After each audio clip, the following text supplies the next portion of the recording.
Vou te contar agora uma história real de uma fraude de IR.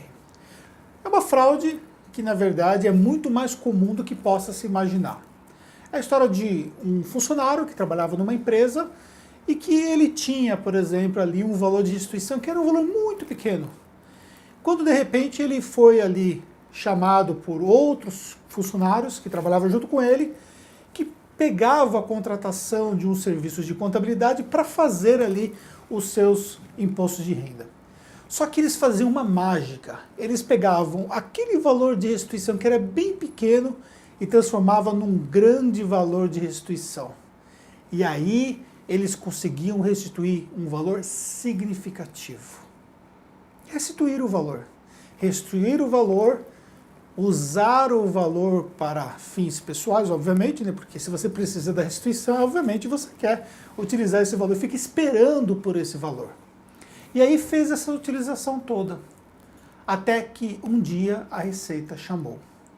E a Receita chamou e tinha todas as informações. Mas fulano, quem é essa pessoa aqui que está declarado como seu dependente? Você tem essa pessoa aqui como sendo seu filho? Não, eu nem sei quem é essa pessoa. Mas fulano, você paga esse tipo de pensão alimentícia? Falou, não, mas eu nem sou separado. Mas fulano, e essas despesas médicas que são declaradas aqui? Aonde é que estão a comprovação? Não, mas eu nem pago despesa médica. A empresa que paga o convênio médico para nós não pagamos absolutamente nada. Então fulano, nós fizemos aqui as suas contas e a verdade é que você teve um valor de restituição quando na verdade você tinha um valor a pagar. E ao fazer as suas contas dos últimos anos, você nos deve o valor de X.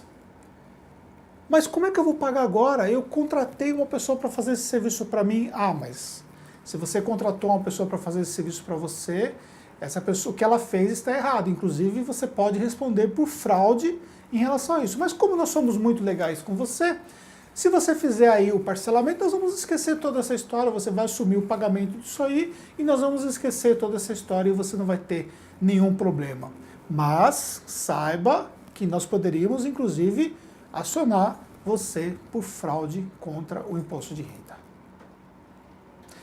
Essa história é real. E é muito mais comum do que você possa imaginar.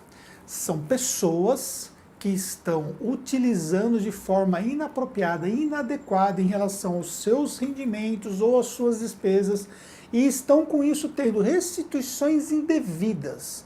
Só que hoje nós temos um cenário que é completamente diferente do que era o cenário há 10 anos atrás. Por exemplo, há 10 anos atrás, para a Receita Federal conseguir identificar esse tipo de fraude, ela tinha que ter documentos, ela tinha que solicitar esses documentos para os contribuintes, ela tinha que requisitar que você enviasse, por exemplo, os recibos médicos que você declarou, ou as despesas de dentistas que você declarou, ou os pagamentos que você disse que efetuou, ou os valores que você pagou de pensão alimentícia ou não, ou os dependentes que você disse que tinha, ela não tinha como checar imediatamente se esses dependentes de fato existiam ou não. Por exemplo, se eu declarasse lá que eu tenho um filho tal, eu não precisava colocar o CPF do meu filho, de colocar informação nenhuma. Eu simplesmente colocava a data de nascimento e colocava os dados dele e qual era o grau de parentesco. E pronto. Só que as coisas agora são completamente diferentes. Tudo mudou. E tem gente que ainda não entendeu isso. Só que está entendendo de forma prática todos os efeitos que esse tipo de fraude pode trazer. Então a primeira coisa que você tem que considerar é quem é o profissional que você está contratando para fazer o seu imposto de renda. Que tipo de serviço ele te oferece? Um milagre? Uma restituição milagrosa?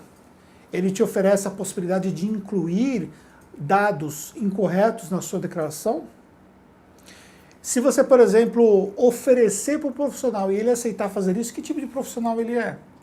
E você? Que tipo de risco você está disposto a correr? Ah, Anderson, mas é muito injusta a nossa tributação. É claro que é injusta. Eu também concordo com você que é injusta. Mas, enfim, o que é justo sobre o ponto de vista tributário hoje no nosso país? Agora, que tipo de situação você quer incorrer? Você prefere arcar com uma despesa, às vezes uma despesa até adicional, mas arcar com uma despesa devida, conforme o governo determina, Ou você quer correr todo um risco, achar que está tirando uma vantagem, e o governo que tem todas as informações na mão, tem tudo lá na mão. Tudo. Ele não precisa de mais nada, ele não precisa pedir para você entregar algum recibo, ele já tem as informações. Ele não precisa pedir para você apresentar os dados sobre os seus dependentes, ele já tem essas informações.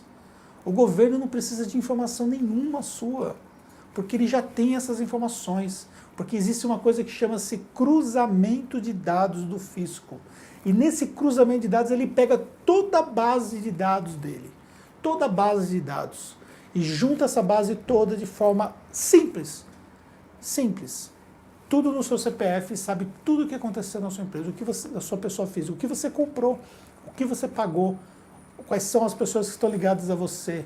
Todas as informações ele tem lá. Toma cuidado com o fisco, porque isso pode trazer sérios problemas para a sua pessoa física, tá bom? Um grande abraço e até a próxima.